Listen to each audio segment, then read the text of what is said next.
오늘 이 아침에도 주의 평화가 함께 하시기를 간절히 축원합니다.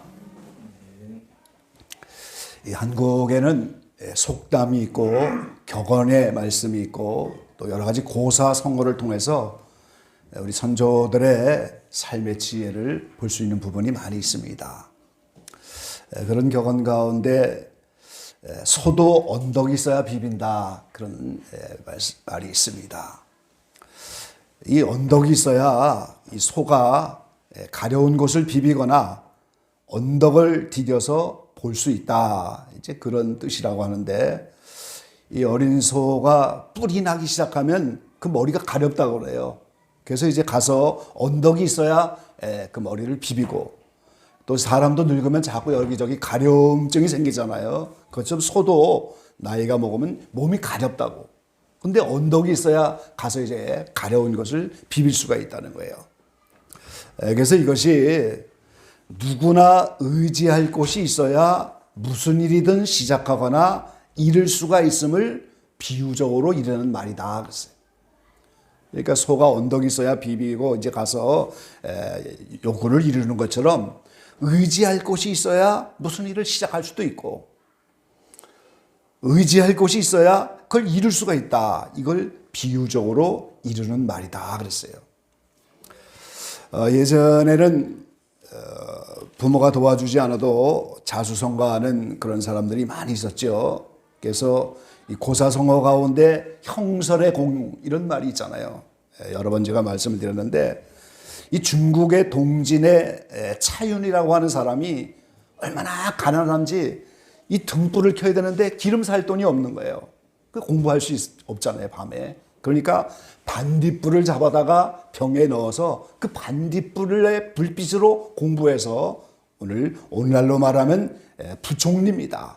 이 부총리까지 갔다고 그래요. 상서랑이라고 하는 그런 벼슬을 받았다고 하고, 같은 중국의 동진 같은 시대의 손강이라고 하는 사람은 그도 가난해갖고 기름을 사지 못하니까 한겨울에 눈을 모아서 그 눈빛에, 그 눈빛이 얼마나 희미하겠어요. 근데 그 눈빛에다가 공을 해서 이제 어사대부라고 하는 그런 벼슬을 받았다고 하는데, 여기서 유래한 말이라고 그래요. 반딧불과 눈빛으로 공부해서 그걸 형설의 공이다. 근데 지금은 시대가 바뀌어갖고 오늘 우리 자녀들이 자수성가할 확률이 5%가 안 된다고 하죠. 그러니까 이 소가 언덕이 있어야 비비는 것처럼 이 자녀들이 부모의 도움이 없이는 살 수가 없고 이럴 수가 없는 그런 시대를 살아간다는 거예요, 우리가. 그래서 자녀들은 부모를 의지하고 부모의 도움을 받아 살고, 남녀 간에는 서로 도와주도록 되어 있고, 오늘 인간 사회는 유기체가 돼서 서로 도와가면서 살 수밖에 없는 그런 인생이라는 거죠. 근데 이것이 사람과의 관계만이 아니고 하나님과 인생의 관계도 마찬가지라는 거예요. 하나님은 우리를 도와주시는 분이고, 오늘 우리도 하나님의 동역자가 되어서 그분의 뜻을 이루어드리는 거예요. 지금 하나님이 영으로 계시니까 우리 인생 가운데 직접적으로 일을 하시는 게 아니잖아요. 그러니까 하나님은 인생을 배후에서 도와주시고 우리는 그분의 동역자가 되어서 하나님의 뜻을 이루어가는 거예요. 그래서 오늘 하나님과 우리는 서로 도와가며 사는 인생이라는 거죠.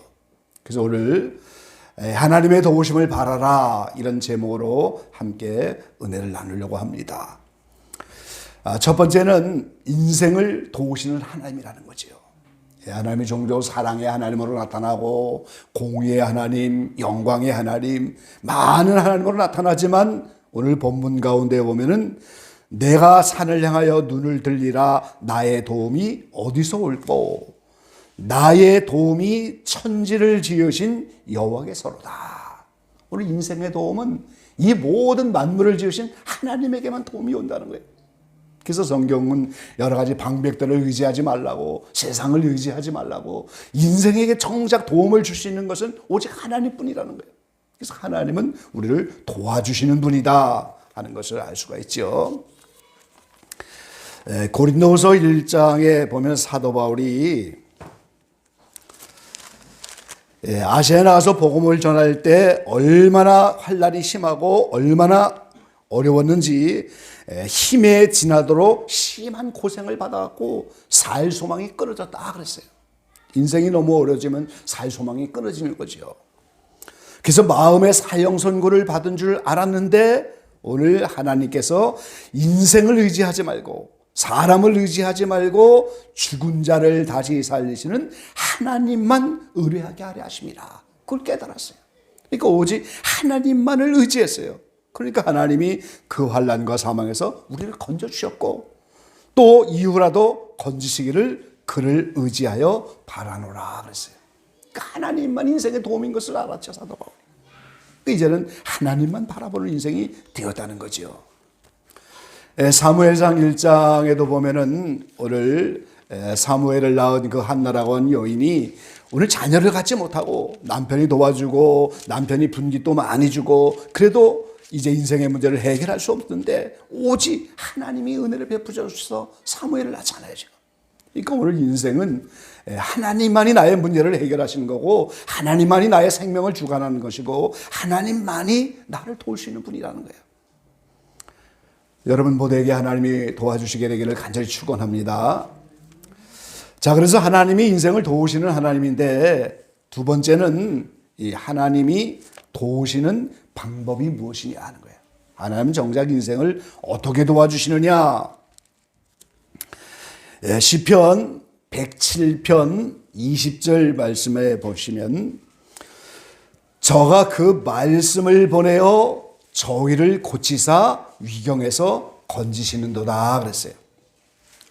인생이 여러 가지 어려움을 당하는데 오늘 시편 기자가 오늘 저의 혼이 각종 식물을 싫어하여 사망의 문에 가깝도다. 왜 식물을 싫어하겠어요? 위장에 탈이 난 거죠. 이 사망의 문에 가깝도다.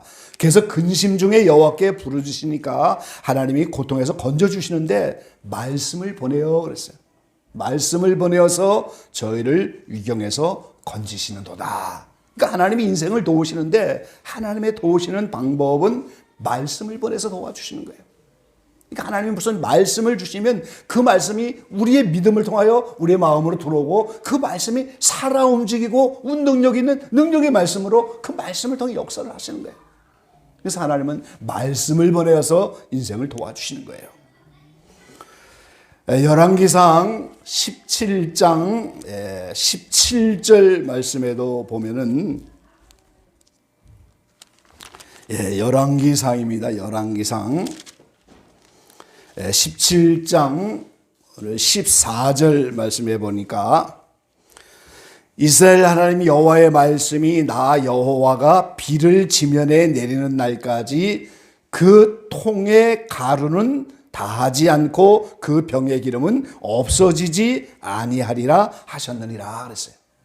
자, 이 엘리야의 때에 3년 반 동안 비가 오지 않잖아요. 그러니까 어떻게 합니까? 인생들이 먹을 물이 없고 산업용수가 없고 이 물이 없어서 고난을 당할 그때에 엘리야에게 하나님 말씀을 주신 거예요. 이 3년 동안 반 동안 비를 지면에 내리지 않는데 오늘 이 가보집에 가서 오늘 그 통에 가루가 다하지 아니하고 병의 기름이 없어지지 아니할 것이다. 말씀을 전하잖아요. 이 가보는 이제 기름이 이제 없고 떡도 없고 다만 통에 가루 한 움큼 병에 기름 조금만 남았는데 이 아들과 함께 음식 한번 만들어 먹고 죽으려고 하는데 오늘 엘리야가 이 말을 전하는 거예요. 두려워하고 말고 그것으로 나를 위하여 떡 하나를 만들어 내게로 가져와라. 그리고 너와 네 아들을 위하여 만들라. 왜요? 하나님이 통의 가루를 다하지 않고 병의 기름을 없어지지 않게 해주시겠다고 말씀하셨어요. 그러니까 하나님이 엘리야를 통해서 말씀을 보내주셨고 오늘 그 가부는 그 말씀에 순종하면서 실제 통에 가루가 다하지 아니하고 병의 기름이 없어지지 아니하니라 그랬어요. 하나님이 특별한 방법이지만 말씀을 통해서 오늘 이렇게 역사를 하셨다는 거예요. 사무엘상 1장에 보면은 우리 아까 이제 한나의 사적을 봤는데 그 1장에 엘리가 17절 말씀해 보면 가로되 평안히 가라, 이스라엘의 하나님이 너의 기도하여 구한 것을 허락하시기를 원하노라 그랬어요. 이 엘리 제사장이 축복을 했단 말이죠. 물론 이제 그 자녀들이 타락하고 제사장의 사명을 감당 못하지만 하나님이 일단 기름 부으신 그 제사장을 통해서 그 한나라고 하는 여인의 기도가 상달되고 하나님이 축복하여 구하는 것을 허락하시기를 원한다. 이렇게 말씀을 보내셔서 그 말씀을 통해서 이루어지는 거예요. 하나님은 그렇게 말씀을 통해서 주의 종들에게 또는 성도들에게 이 말, 그래서 목회자나 성도들의 말이 씨앗이 되는 거예요, 여러분. 그러니까 우리가 축복의 말을 해야 됩니다, 여러분. 이 성도들의 말은 능력이 있고 하나님의 말씀처럼 역사하는 말씀이 되는 거예요, 지금. 그러니까 오늘 우리가 저주하는 말을 하는 것이 아니고 우리는 축복의 말을 해야 돼요. 축복의 말을. 그래서 말을 조심해야 됩니다. 에베소서 4장 29절 말씀에 보면은 무릇 더러운 말은 너희 입 밖에도 내지 말고 오직 덕을 세우는 대로 소용되는 대로 선한 말을 하여 듣는 자들에게 은혜를 끼치게 하라 그랬어요. 이 더러운 말은 성도들이 입 밖에도 내지 말고 덕을 세우는 대로 소용되는 데는 선한 말, 덕스러운 말을 하라는 거죠. 그리고 듣는 자에게 은혜를 끼치게 하라. 은혜 받을 수 있는 그런 말을 하라는 거예요, 사람. 이게 성도들의 말이 씨앗이 되고 이런 말을 하게 될 때 오늘 성도들이 축복의 통로가 되는 거예요. 목회자도 마찬가지죠. 이렇게 더러운 말을 입에 내서는 안 되고 덕을 세우는 대로 선한 말, 그 다음에 듣는 자에게 은혜를 끼치는 그런 말을 해야 돼요. 자, 마가복음 7장 우리 16절 말씀 한번 보겠습니다. 마가복음 7장 16절 말씀이에요. 16절 다 같이 보겠습니다. 사람 안에서 나오는 것이 사람을 더럽게 하는 것이니라 하시고, 사람 안에서 나오는 것, 거기 15절 말씀부터 보면은 무엇이든지 밖에서 사람에게로 들어가는 것은 능히 사람을 더럽게 하지 못하되 사람 안에서 나오는 것이 사람을 더럽게 하는 것이다 그랬어요. 그 사람에게서 나오는 것이 뭐예요? 20절 말씀에 나오잖아요. 20절 말씀에. 또 가라사대 사람에게서 나오는 그것이 사람을 더럽게 하느니라. 속에서 곧 사람의 마음에서 나오는 것은 악한 생각, 곧 음란과 도적질과 살인과 간음과 탐욕과 악독과 속임과 음탕과 흘기는 눈과 회방과 교만과 광패니 이 모든 악한 것이 다 속에서 나와서 사람을 더럽게 하느니라 그랬어요. 이 모든 악에 관계된 이 생각들, 말하는 것들, 이게 전부 그 속에 있는 게 사람에게 나오는 건데 그게 사람을 더럽게 하는 거라고. 그래서 우리가 그런 말을 하면 안 되는 거예요.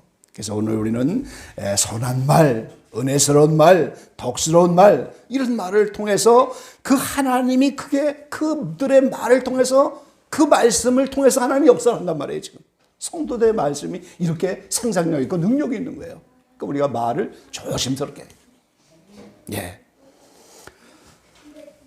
그래서 우리가 이렇게 하나님의 말씀을 듣고 순종하고 또 그 말씀을 선포하고 축복하는 말을 하고, 그래서 그것이 축복의 통로가 되어 가지고 오늘 하나님이 역사를 하신다는 거예요.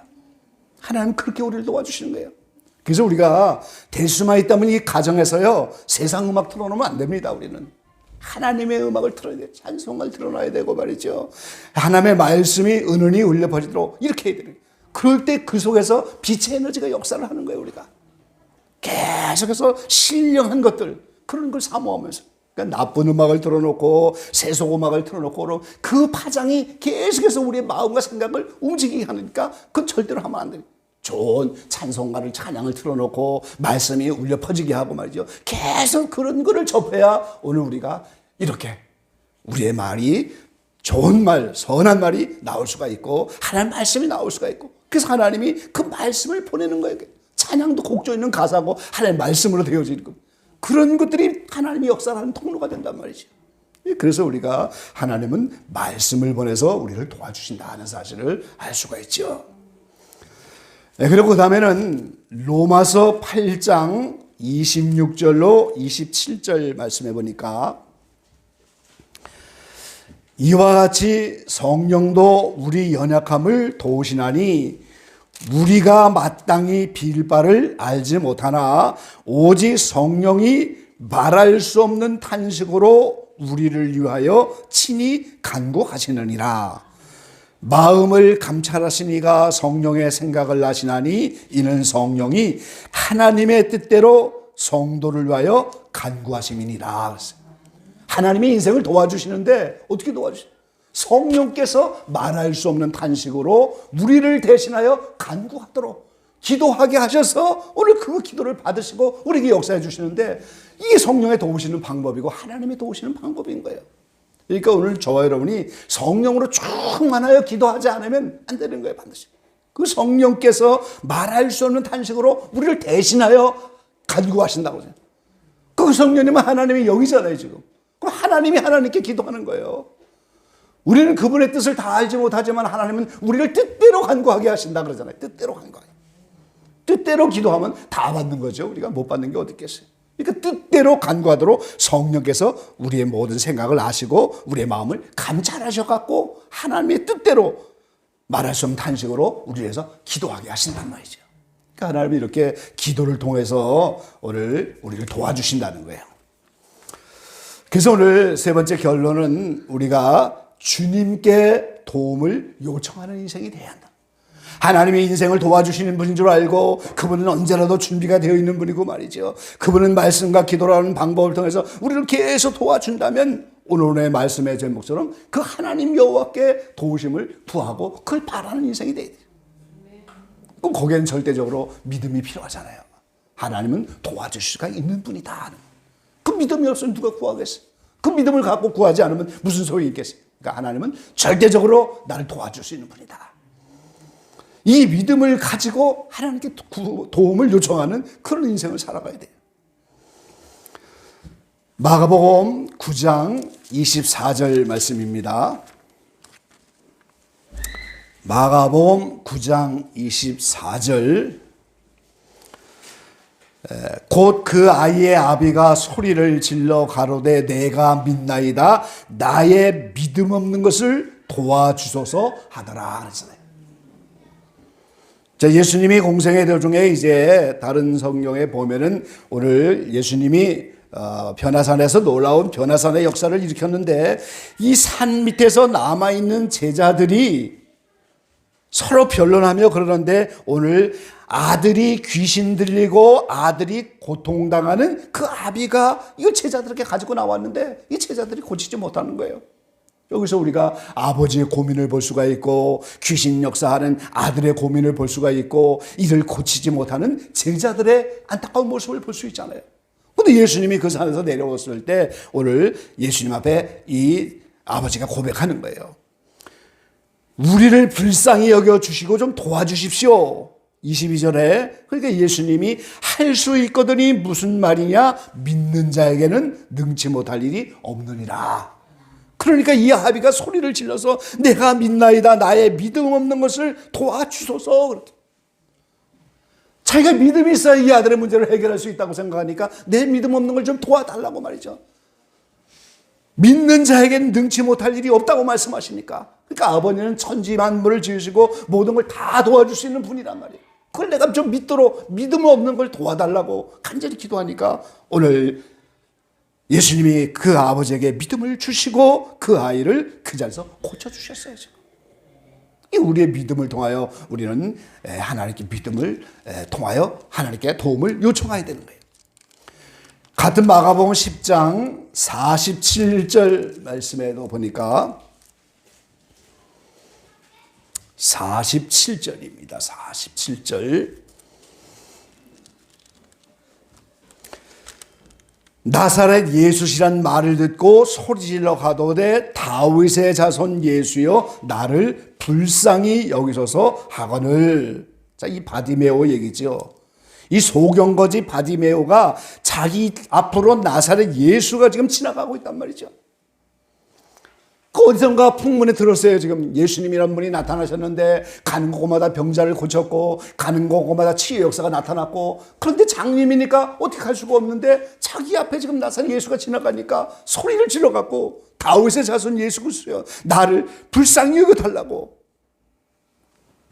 그 예수님이 그 소경을 불렀어요. 그러면서 51절에 내 소원이 무엇이냐, 나 길을 원하여 눈을 보기를 원합니다. 그러니까 예수께서 내 믿음이 너를 구원하였느니라. 그래서 눈이 떠지고 예수님의 제자가 되어버리잖아요. 그러니까 오늘 우리는 믿음이라고 하는 방법을 통해서 오늘 하나님이 나의 인생의 모든 문제를 해결할 수 있는 그분을 믿고 도우심을 그분에게 요청하는, 나를 좀 도와달라고, 나를 불쌍히 여겨달라고 오늘 우리가 이렇게 나가야 된다는 거예요. 그리고 주님은 오늘 우리 인생을 불쌍히 여기시는 분이잖아요. 긍휼과 자비를 베푸는 주님. 이게 예수님이 천지 만물을 지으시고 인생을 도와주시는데 그 예수님을 하나님 왜 보내셔요? 사랑의 자비와 긍휼이 근간이 돼서 그 아들 예수님을 우리에게 주는 거예요. 그분의 사랑과 자비와 긍휼 때문에 우리를 도와주시는 거란 말이죠. 그분의 자비 때문에. 그러니까 다윗의 자손 예수의 나를 긍휼히 여겨 불쌍히 여겨달라고 합니다. 그 하나님의 사랑의 근거에서 우리가 도움을 요청하는 거예요. 엄마가 나를 사랑하지도 않는데 엄마 나를 도와줘 그래요? 다른 모르는 사람에게 누가 도와달라고 그래요? 엄마가 나를 사랑한 줄 아니까 가서 도와달라고 요청하잖아요, 자녀가. 그러니까 오늘 하나님이 사랑의 하나님이고 자비의 하나님이고 긍휼이 여기고 불쌍히 여겨주고 그럼 우리 아버지잖아요. 그분은 지금 이 세상에서만 아버지가 아니잖아요. 영원한 하나님 나라 가서도 영원한 아버지로 영원히 그분 앞에서 함께 사는 건데, 그 아버지가 우리를 사랑하기 때문에 예수님을 보내주시고 사랑하기 때문에 연단도 하고 훈련을 하는데, 오늘 그 가운데서 우리는 믿음을 가지고 도와달라고 좀 하나님께 나가서 우리가 믿음으로 구해야 되는 거예요. 자, 오늘 시편 121편 본문 가운데 하나님이 나의 도움이 되신다고 분명히 선포하면서 그 하나님이 3절 말씀해 보니까 너로 실족지 않게 하시며 너를 지키시는 자가 졸지 아니하시는도다 그랬어요. 이스라엘을 지키는 자는 졸지도 아니하시고 주무시지도 아니하시리로다. 이 세상 부모는 나를 도와주려고 해도 육신으로 자야 되고 능력이 안 되지만 오늘 천지를 만드신 그 하나님은 영으로 계셔서 주무시도 않고 졸지도 않으셔요. 그러니까 어떻게 돼요? 모든 상황을 지금 살아계셔서 다 보고 계신다는 거예요. 그런 하나님께 지금 도움을 요청하는 거예요. 오늘 이것이 예루살렘 성전에 순례하며 가면서 부르는 그런 노래잖아요. 지금 우리도 마찬가지로 지금 저 천상 예루살렘을 향하여 우리가 이 영적인 순례를 가는 길인데, 오늘 이스라엘 땅에 가보면 거기는 사막이고 광야예요. 지금 한낮에 태양이 얼마나 뜨거운지 몰라요. 한밤중에는 기온이 얼마나 내려가는지 몰라요. 사막지대니까. 그 광야에 가서 숙식을 해보고 광야에 가서 체험을 해보면 우리가 알 수 있다. 한밤중에 이게 얼마나 추운지, 낮에 해가 얼마나 뜨거운지. 그럼 오늘 우리가 4가지 마음밭에서 싹이 났는데 그 다음엔 해가 심하게 쫓으니까 다 타서 없어지잖아요. 싹이 나도. 그 해가 뭐예요? 환난 핍박이 온다 이 말이죠. 그러니까 오늘 낮에 해가 나를 이렇게 비친다고 하는 건 환난 핍박이 온다는 거예요. 그 예루살렘을 향해서 천성을 가는 우리에게 환난 핍박이 오는데 그 낮의 해를 오늘 우리를 상치 아니하도록 그분이 도와주시는 거예요. 그 어두운 밤에 그 춥고 힘든 그 모든 밤의 달도 우리를 도와주시는 그 하나님. 나의 환경 모든 것에 예루살렘을 향하면서 순례하며 가면 때 나의 모든 삶을 아시고 천지 지으신 그분이 나를 도와주시는데 언제까지요? 영원까지 지키시로다. 이 성경은 자꾸 영원을 얘기해요. 이 시공간을 초월해서 새하늘 새 땅이라고 하는 영적인 세계, 영원의 세계에 들어가는 그 순간까지 완성해서 거기에 도달하죠. 그걸 지켜주시겠다는 거예요. 그 이후 영혼은 새하늘 새 땅에서 영원히 사는 거니까 계속 함께 하시는 거예요. 그 순간 영혼에 도달하는 그때까지 주님이 우리를 도와주시겠다는 거예요. 졸며 주무시도 않고 그런 분이 우리를 도와주신다는 거예요. 너를 지켜 환난을 면케 하시고 네 영혼을 지키시로다. 너의 출입을 지금부터 영원까지 지키시리로다. 그래서 우리가 이러한 하나님을 의지하고 그분 앞에 나가야 돼요. 오늘 사도 바울이 고린도서 1장에 말씀하신 것처럼 이제는 사망에 이를 수밖에 없고 마음에 이미 사형선고를 내린 인생인데 하나님이 도우시고 하나님이 역사하셨단 말이죠. 위로해 주셨단 말이죠. 그러니까 오늘 다시 살아나서 평생 그만 의지하게 됐다고. 오늘 그것만 의지해야 돼요, 우리가.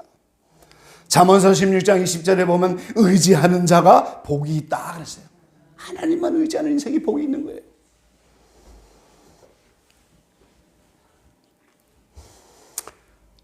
제가 예화를 하나 찾아왔는데 이런 재미있는 예화가 있어서 가지고 왔는데요. 소와 사자가 결혼을 했대요. 소하고 사자하고 어떻게 결혼할 수가 있겠어요? 우하니까 이제 소와 사자가 결혼을 했는데, 그러니까 이 소가 그때부터 이 사자를 위해서 매일 싱싱한 풀을 뜯어다가 사자에게 갖다 주는 거예요. 그래서 사자가 쳐다보지도 않아요. 아니, 사자가 풀을 먹는 거 아니잖아요. 육식 동물이니까 아무리 소가 싱싱한 풀을 갖다도 안 먹어요. 또 사자는 소를 위해서 매일 사냥을 다녀갖고 말이죠. 사슴도 잡아다 주고 토끼도 잡아다 주고. 근데 소가 거길 떠보지도 않아. 안 먹어. 이건 또 초식 동물이니까 안 먹잖아요, 지금. 그래서 서로 갈등이 생겨갖고 아무리 열심히 풀을 뜯어주고 아무리 열심히 사냥을 해다가 짐승 갖다 줘 먹지 않으니까 서로 갈등이 생겨갖고 이혼하고 말았대, 결국. 이게 무슨 얘기예요? 왜 이혼을 했겠어요? 내 입장과 내 생각으로만 최선을 다했다는 거예요. 소는 최선을 다하잖아. 사랑하니까 열심히 풀을 뜯어줬는데 그건 내 생각이고 내 입장이란 말이에요. 사자도 마찬가지죠. 열심히 사냥하다가 소에게 갖다 줬는데 안 먹어. 그건 내 입장과 내 생각으로만 사랑한 거예요. 그런 교훈을 우리에게 주는 거예요. 오늘 하나님과 우리의 관계도 마찬가지라는 거예요. 하나님은 지금 우리를 도우시려고 이렇게 다 준비된 하인처럼 언제든지 기도하고 언제든지 말씀을 보내서 순종만 하면 역사하시려고 하는데 자기 입장에서만 생각하고 내 생각으로만 하나님 나를 도울 수 없는 분이야. 그러니까 오늘 하나님의 입장과 하나님의 생각을 알고 그분을 만나야 되고, 그렇잖아요, 우리가. 그럼 하나님은 능력의 하나님이고 말씀과 기도로 역사할 수 있는 분이고 나를 도와주시는 분이고 졸며 쉬지도 않는 그 하나님으로 믿고 그렇게 대접을 하고 그 하나님 입장에서 우리가 나아가면 어떻게 되겠어요? 하나님 역사하는 건데 내 생각과 내 입장, 그 믿음이 없는 거예요, 지금. 그런 입장으로 사랑한다고 하고 좋아한다고 무슨 소용이 있나 말이죠.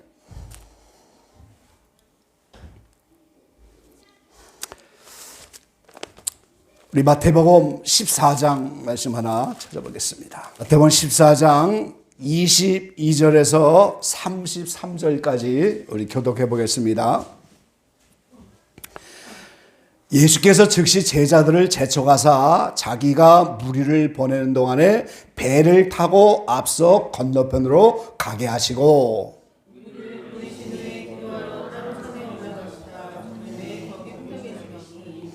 배가 이미 육지에서 수리를 떠나서 바람이 거슬림으로 물결을 인하여 고난을 당하더라.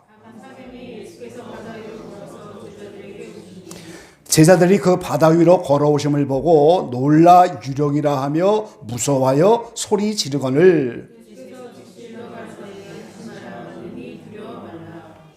베드로가 대답하되 가로되 주여 만일 주시어던 나를 명하사 무리로 오라 하소서 한데,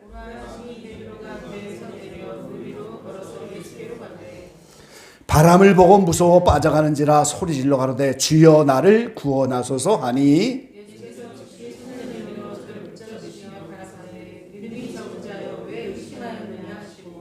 배에 함께 오름에 바람이 그치는지라.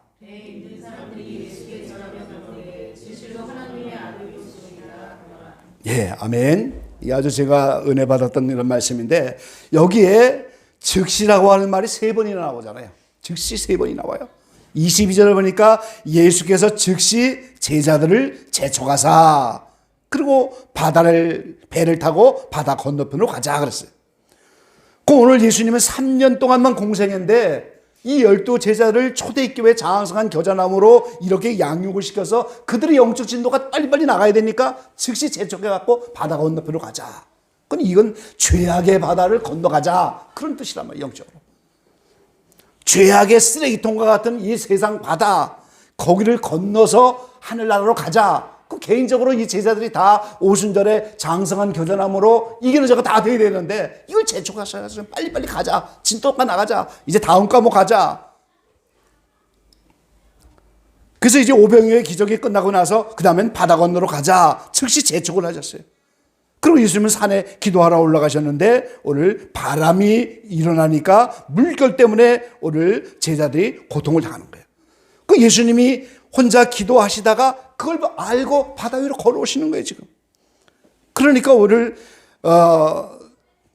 유령이다 그러면서 놀랬잖아요. 그래 27절에 예수님이 즉시 일러 가라사대 안심하라. 내니 두려워 말라. 그러니까 예수님이 제자들이 두려워하고 아유 유령인가 하고 무서워하는 이거를 즉시로 안심시키기를 원하신다는 걸 보여요. 주님은 우리의 인생이 즉시 안심을 시키기를 원하는 거예요.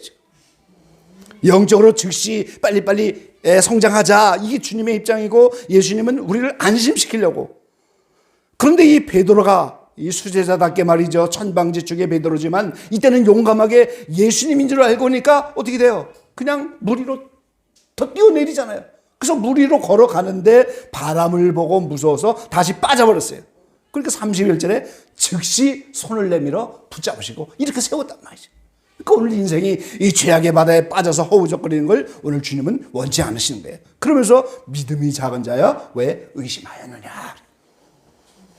그래서 이 마리아 발도르다 책에서 제가 이 장면을 보고 은혜를 받았는데 거기서는 뭐냐면 마치 주인이 원하면은 순종하려고 하는 하인처럼 예수님이 기다리고 계신다는 거예요. 이 즉시라는 말이 자 주인이 명령하면 하인이 어떻게 해요? 바로 가서 주인을 대접해야 되잖아요. 명령만 내리면 그런 하인처럼 지금 기다리고 있는 거예요 지금.